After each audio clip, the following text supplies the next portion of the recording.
ইসলামের 9 জন স্ত্রী এই 9টা হুজরাতে থাকতেন এবং এগুলো মসজিদে নববীর সাথে অ্যাটাচ করা ছিল। দুপুরে খেয়ে রাসূল সাল্লাল্লাহু আলাইহি ওয়াসাল্লাম কাইলুলা করছেন, বিশ্রাম নিচ্ছেন। হঠাৎ কিছু বেদুইন লোক যাদের মধ্যে সভ্যতার ছোঁয়া লাগেনি, তারা এসে রাসূল সাল্লাল্লাহু আলাইহি ওয়াসাল্লামকে ডাকতে আরম্ভ করলো, ইয়া মুহাম্মদ উখরুজ ইলাইনা, ইয়া মুহাম্মদ উখরুজ, এই মুহাম্মদ বেরো বেরো, কথা আছে, এই মুহাম্মদ বেরো বেরো। মানে কেমন যেন বন্ধুরে ডাকতেছে। আল্লাহ তাআলা এটা বরদাস্ত করলেন না, বললেন খবরদার, নিজেরা নিজেদেরকে যেমনে ডাকো, নবীকে যদি অমনে ডাকো, তোমার ঈমান আমল সব বাতিল হয়ে যাবে, খবরদার।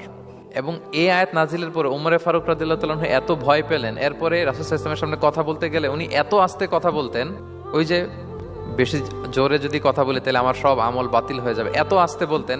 রাসূল সাল্লাল্লাহু আলাইহি ওয়াসাল্লাম জিজ্ঞেস করা লাগতো, ওমর কি বললে, আবার বলো তো, একটু জোরে বলো ওমর, আরেকটু জোরে বলো। সুবহানাল্লাহ।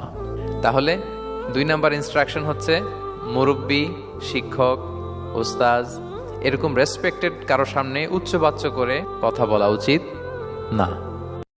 রাসূল সাল্লাল্লাহু আলাইহি ওয়াসাল্লাম